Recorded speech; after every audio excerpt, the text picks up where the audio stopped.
talk about setting up the non-conference schedule and what you want to do to get ready for ASUN play. Yeah, so as our program improves, we look to improve our schedule and the strength of schedule too. So we open up with Monmouth, who is a perennial NCAA tournament team. We want that because we have top teams. We have Liberty, who's been NCAA tournament team. We have Florida Gulf Coast. We have Lipscomb, who has beat top 25 programs. So coming into our conference just keeps getting stronger and better. So we want to prepare ourselves in the non-conference for that. And that's why we have local teams, but that's also because we want to be a top team in the area also. It's funny because I asked you earlier about how you've evolved, what you've learned in your first couple of years as a Division I head coach, but what have you learned about the ASUN in particular now that you can use to better prepare for future seasons? Learning the ASUN, the style of the coaches, I think, is the big thing. You can have an understanding of their team watching them a few times, but playing against them, you see how your team's going to match up with them. And I think over the couple of years, we've learned that. Even like playing a Stetson, that's why we know how we can match up with them. We know how we have to start playing certain teams. And I think that's where each year it keeps building of this is how our team's going to match that opponent. And I think last year we dropped some games that we definitely could have and should have won. And that's what we're expecting this year, to come in and pull out those wins now. Respect all, fear none. Talk about that, what that means and how it fits into the program this season. The team came up with that slogan this year. Every year they come up with something different. And I think it fits of how we want to be going into our season, especially our conference play. Because the big names that you see, like we said, Florida Gulf Coast, Lipscomb, Liberty, you see those names all the time.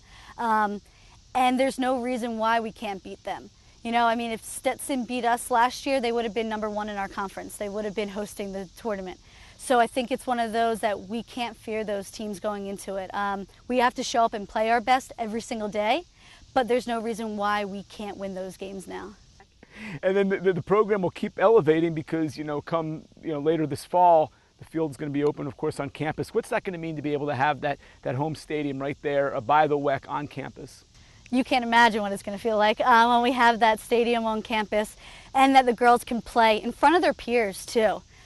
Being back on campus, play for their school, that's the #1 thing. But there's also other aspects that go into it also, of that we can train right there. We're training off campus, and it's tough. The girls have not complained at all about it. They're great. They get on the bus, but it is draining and it takes some time out of them, even doing extra sessions.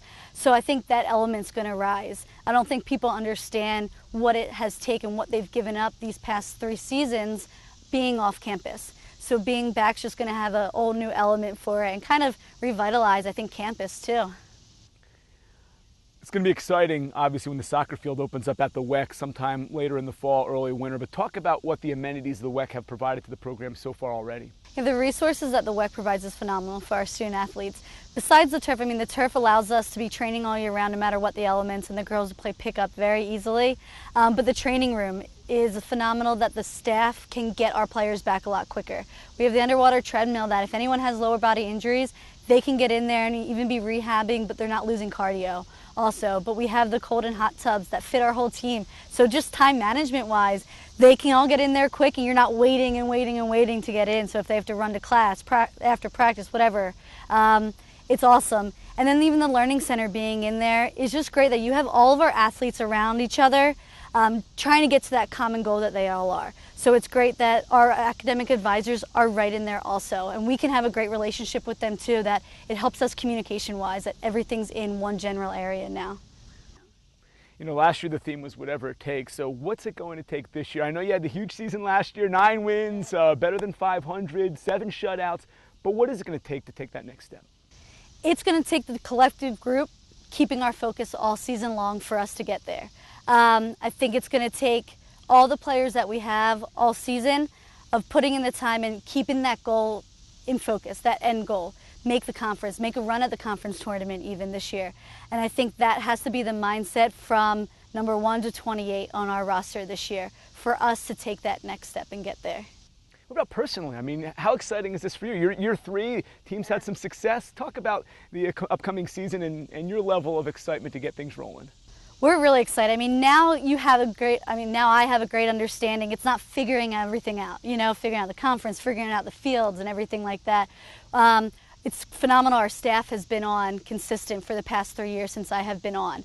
And Mary and Chris are a huge help with it. And I think it's great that the girls know all of us now too going into year 3. They know what to expect. The kids coming in, we recruited them, so they know what to expect from us also. So it's really exciting that now we don't have to start from the basics and be teaching our philosophy and our style. Now we can just keep building off of that. So we're really excited. I mean, I love spending time with the girls even too. It's boring on campus without them, so we're excited to have them back. Doesn't mean you can't have an opinion. No.